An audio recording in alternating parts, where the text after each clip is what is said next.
हमारे चैनल को सब्सक्राइब करें और बेल आइकन दबाएं। मैं हूं दयानंद शेट्टी और आप मुझे इंस्पेक्टर दया के नाम से जानते हैं। For more episodes of CID, subscribe to Live Crime and hit the bell icon.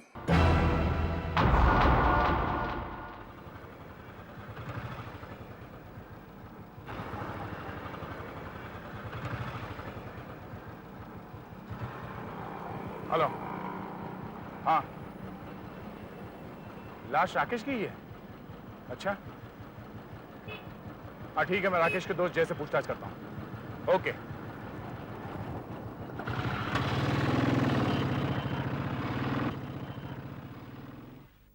क्या राकेश मर गया? मार दिया गया ये कहना ठीक होगा मिस्टर जय। मार दिया गया? लेकिन राकेश को कोई मारना क्यों चाहेगा भाई? यही जानने के लिए मैं आपके पास आया हूँ। मेरे पास क्यों? राकेश पिछले कुछ दिनों से 10 लाख रुपए मांग रहा था लोगों से। क्यों चाहिए थे राकेश को ये 10 लाख रुपए? अजीब बात है, पैसे चाहिए थे राकेश को और आप पूछ रहे हैं मुझसे? क्योंकि मिस्टर जय, आप राकेश को बार बार फोन कर रहे थे और वो आपसे बात करने से कतरा रहा था। क्या उसने आपको कुछ पैसे देने थे? नहीं। बस साफ साफ बता दो, खून का मामला है ये। खून का मामला है? इसीलिए तो कह रहा हूं, सच बोल दो। सच बोलना ही पड़ेगा। अभी बोल दिया तो अच्छा है, वरना बाद में तो बोलना ही पड़ेगा। देखिए, राकेश ने मुझसे कोई पैसे नहीं लिए थे, बल्कि मैंने ही उसे 10 लाख रुपए रखने के लिए दिए थे। क्यों? हाँ, मुझे खबर मिली थी कि मेरे घर इनकम टैक्स वालों का छापा पड़ने वाला है, इसलिए मैंने ये सारे पैसे वहां छुपा दिए थे।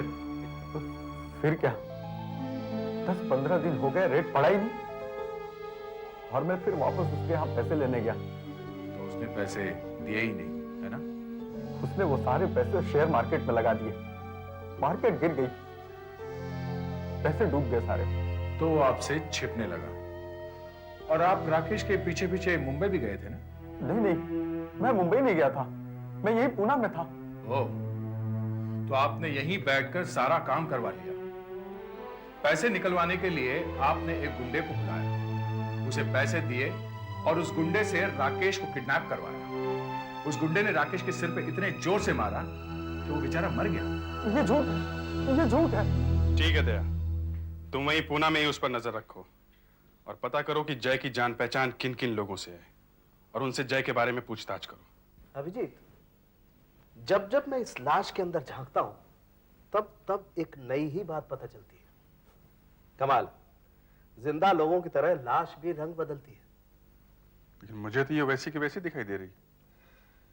देखो, राकेश का खून 7 तारीख को हुआ था और इसकी लाश समुद्र के किनारे हमें 11 तारीख को मिली थी। ठीक है? ठीक है। लेकिन पोस्टमार्टम की रिपोर्ट के हिसाब से लाश 4 दिन तक पानी में थी ही नहीं। पानी में नहीं? तो इतनी ज्यादा गल कैसे गई? नहीं, गली तो पानी में ही है, मगर समुद्र के पानी में नहीं। फिर कौन से पानी में? सादे पानी में। सादे पानी में? तो कहीं नदी या तालाब में तो नहीं पड़ी थी? नहीं, नदी या तालाब में तो नहीं, पर शायद पानी की टंकी में पड़ी हो या बाथटब में पड़ी हो। जहां तक मेरा अंदाजा है, लाश कम से कम 3 दिन तक सादे पानी में रखी गई, उसके बाद कहीं चौथे दिन समुद्र में फेंकी गई। मगर कोई लाश इतने दिन तक ऐसे अपने पास क्यों रखेगा? एक कारण हो सकता है, खूनी राकेश को जान से मारना नहीं चाहता होगा, लेकिन अचानक जब वो मर गया उसे समझ में नहीं आया कि लाश का क्या करे। 3 दिन के बाद मौका देकर उसने लाश समंदर में फेंकी ताकि किसी को मिले नहीं। लेकिन 3 दिन तक उसने लाश पानी में ही क्यों रखी? साइकिल के चेन वाले गुंडे को ढूंढना होगा जिसने राकेश को मारा था। हाँ ब्रदर। सर, शहर में 6 ऐसे गुंडे बदमाश हैं जो साइकिल चेन का इस्तेमाल हथियार की तरह करते हैं। इनमें से 5 का पता लग चुका है। उनके हाथों पर हमने साइकिल चेन बांधी है और चेहरे पर नकाब भी ढक दिया है। ठीक है, इससे इस टैक्सी ड्राइवर को खूनी पहचानने में मदद मिलेगी।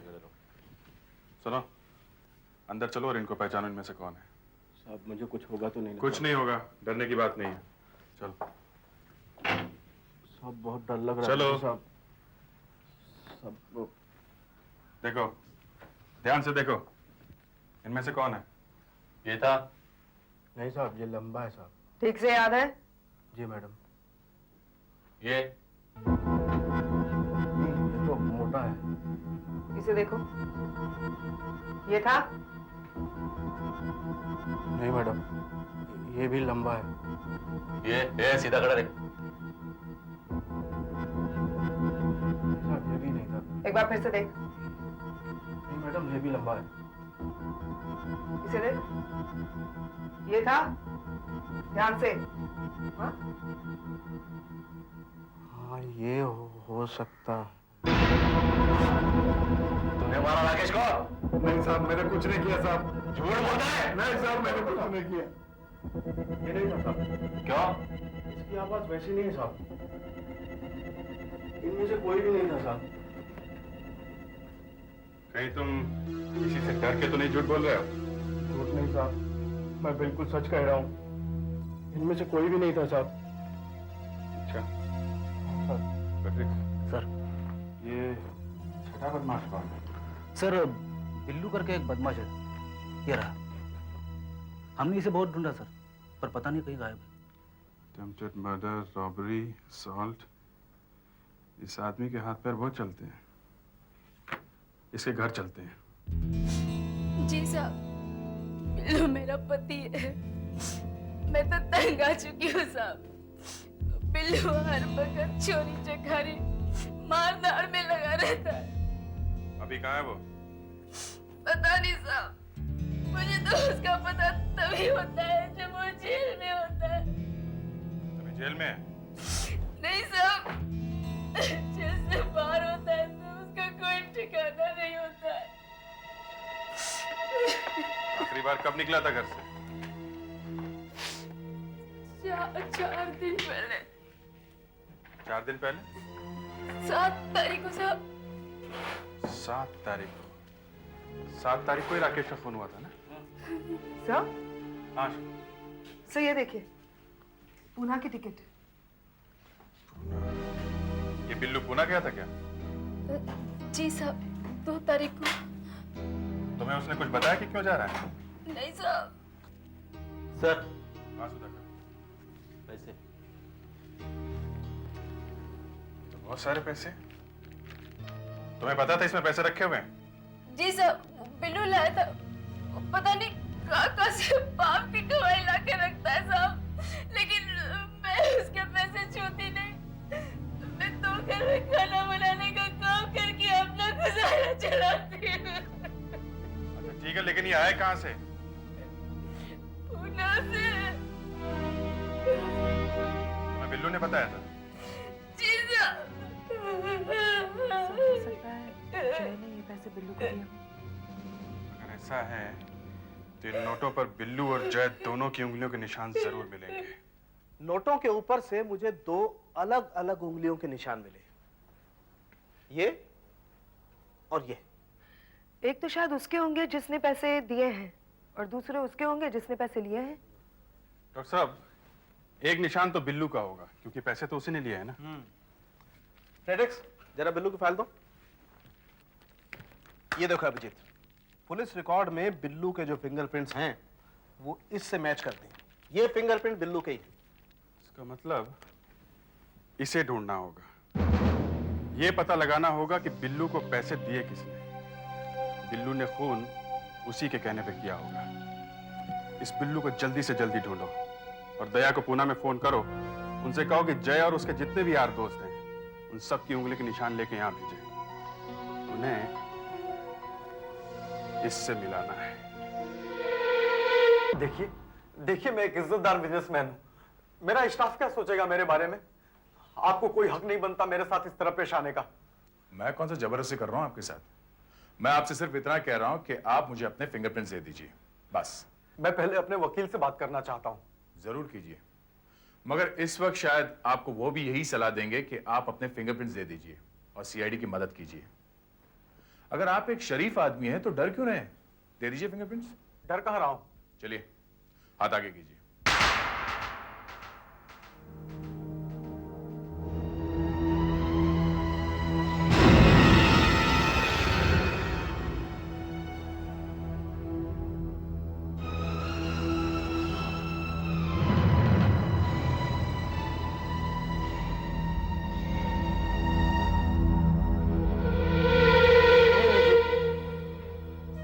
अब आइए।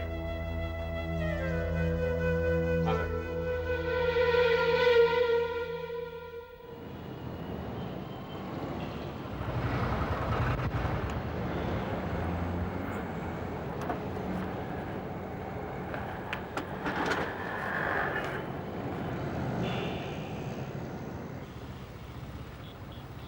हे फॅक्स करायचं आहे. हे आताचे प्रिंट हो. आयुष्यात पहिल्यांदाच बघतोय. आता बघा. कुठे करायचं आहे? CID मुंबई. CID? पुण्यात काही गडबड आहे का? पूना में दया ने इतनी मेहनत की, जय और उसके साथियों के फिंगरप्रिंट्स लिए, लेकिन कोई फायदा नहीं. क्यों डॉक्टर साहब? इसलिए अभिजीत के एक भी फिंगरप्रिंट इस अनजान फिंगरप्रिंट से मेल नहीं खाता है. मतलब नए सिरे से ढूंढना पड़ेगा कि पूना में बिल्लू को किसने पैसे दिए थे राकेश को मारने के लिए. नहीं, उसके लिए ज्यादा दूर जाने की जरूरत नहीं, मैं यही बता दूंगा. आपको मालूम है? तो दया से इतनी मेहनत कराने की क्या जरूरत है डॉक्टर साहब? अभिजीत, मुझे खुद को अभी अभी पता चला. सब कुछ मेरी आंखों के आगे रखा हुआ था, लेकिन मुझे दिखाई नहीं दे रहा था. बेवकूफ. आंखें. संभाल के डॉक्टर साहब, वहां बाल बहुत कम है. हाँ ठीक है, ठीक है. Come here. देखो, हमें दो तरह के फिंगरप्रिंट्स मिले थे, बराबर? बराबर है. एक तो ये बिल्लू का, और दूसरा ये एक अनजान आदमी का. राइट? राइट.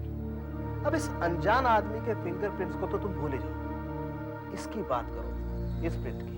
लेकिन सर, आप भी तो कह रहे थे कि ये प्रिंट बिल्लू का है. कह रहा था आशा, अब नहीं. क्या मतलब? मतलब ये अभिजीत कि ये फिंगरप्रिंट ये राकेश का है.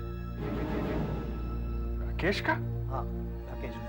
एक बात बोलिए सर, या राकेश या बिल्लू, एक निशान दो आदमी के कैसे हो सकते हैं? हो सकते हैं नहीं सुधाकर, हैं. हाँ. मतलब बिल्लू ही राकेश है या राकेश बिल्लू है?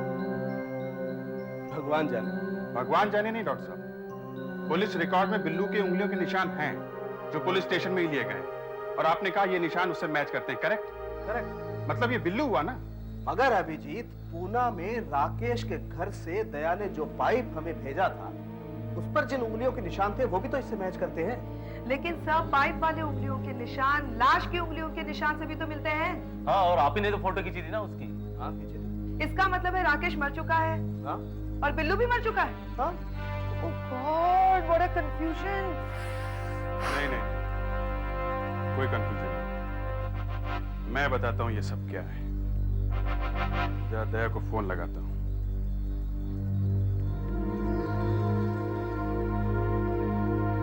दया, जो नाम मैं तुम्हें बताता हूं, तुम उस आदमी को पूना से अरेस्ट करके यहां ले आओ. ये लाश राकेश की नहीं है? लेकिन कल तक तो आप कह रहे थे ये लाश राकेश की ही है. तो आप इतना दुखी क्यों रही रेशमा जी? अगर ये लाश राकेश की नहीं है, तो इसका मतलब आपके पति जिंदा हैं.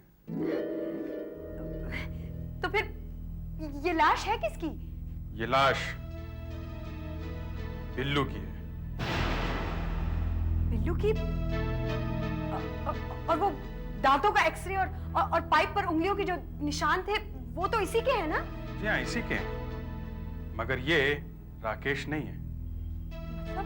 मतलब ये कि सिर्फ आपने कहा था कि ये दोनों चीजें राकेश की हैं, जबकि ये सारी चीजें बिल्लू की हैं. बिल्लू बिल्लू, बार बार वही नाम बिल्लू. ये बिल्लू है कौन? बिल्लू वो आदमी है जो आपसे मिलने पूना आया था और जिसे आपने पैसे दिए थे. पैसे? मैंने किसी को पैसे नहीं दिए. नहीं दिए? आशा, इनकी उंगलियों के निशान लो. मैं नहीं दूंगी उंगली के निशान. क्यों दूं? क्योंकि बिल्लू के पास से हमें 50,000 रुपए मिले थे, जिनमें दो आदमियों की उंगलियों के निशान हैं. एक निशान तो बिल्लू के हैं और दूसरे आपके हो सकते हैं. मेरे क्यों होंगे? मैं नहीं दूंगी निशान. आप इतना डर क्यों रहे हैं? अगर आपने पैसे नहीं दिए तो आपके निशान नोटों पर उड़कर थोड़ी ना आ जाएंगे. कम ऑन रेशमा, दो ना निशान प्लीज. Come on please. जल्दी करिए प्लीज.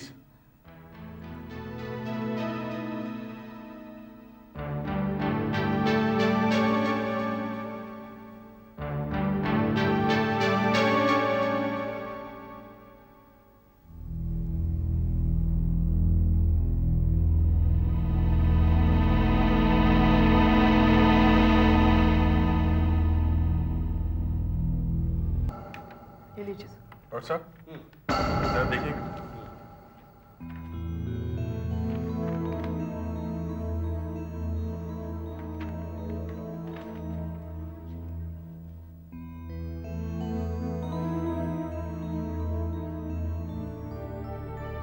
अभिजीत, नोटों पर इन्हीं की उंगलियों के निशान है। आप बताइए रेशमा जी, आप तो कह रही थी कि आपने पैसे नहीं दिए। राकेश ने जय को 10 लाख रुपए देने हैं, पैसे उसके पास है नहीं, क्या करें? अपने आप को मरवा लिया, इंश्योरेंस से पैसे मिल जाएंगे। क्यों रेशमा जी, ठीक कह रहा हूं ना? अब चुप रहने से कोई फायदा नहीं है। पूना में आपका देवर बिना गिरफ्तार हो चुका है।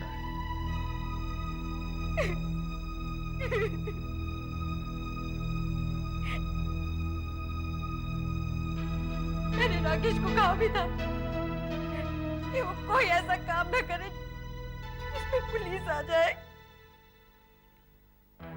लेकिन उसने मेरी बात नहीं मानी।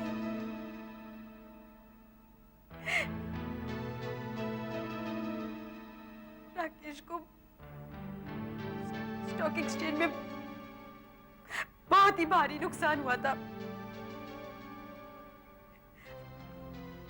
अगर हम अपना सब कुछ भी बेच डालते तो भी पूरा नहीं होता।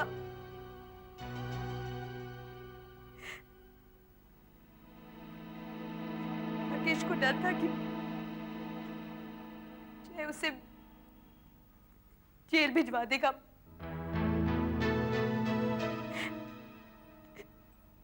तो इसीलिए हमने ये प्लान बनाया। हमने सोचा कि 25 लाख रुपए मिलेंगे इंश्योरेंस के, और हम पूना छोड़कर दूर किसी शहर में जाकर रहेंगे।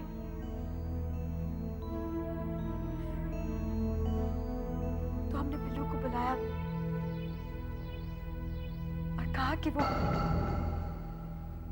किडनैपिंग करे।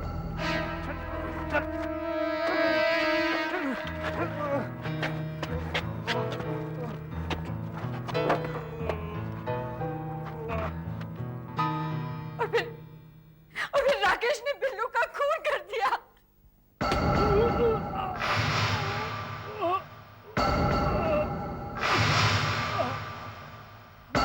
की लाश 3 दिन तक बाथटब में रखी।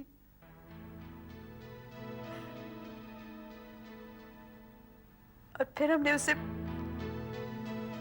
समुद्र में फेंक दिया। फिर लाश को राकेश के कपड़े पहना दिए, राकेश की चेन, मोबाइल और घड़ी उसके पास रख दिया। फिर हमारे पास आ गई मदद मांगने के लिए। मगर सर, इन्होंने बिल्लू के दांतों का एक्सरे लिया कैसे? मैं हॉस्पिटल से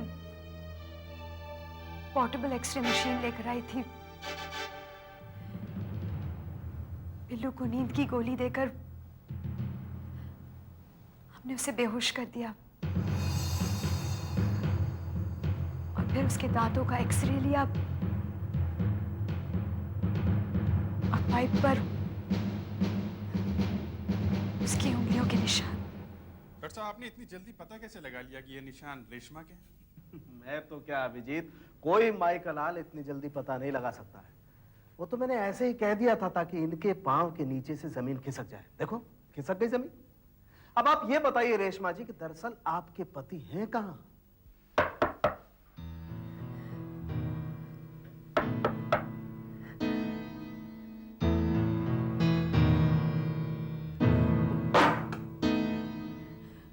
रेशमा, तुमने 2 बार नॉक किया, मैं समझ गया था कि तुम ही होगी। क्या हुआ? तुम इतनी घबराई हुई क्यों? बात क्या है? बात कुछ ठीक नहीं है। क्या हुआ? बात क्या है? नहीं नहीं, प्लीज छोड़ दीजिए। तुम्हारा प्लान अच्छा था राकेश, मगर कामयाब नहीं हुआ। तुम तीनों को बिल्लू के खून के जुर्म में गिरफ्तार किया जाता है। For more updates, Subscribe to our channel, click the show links and enjoy watching the videos.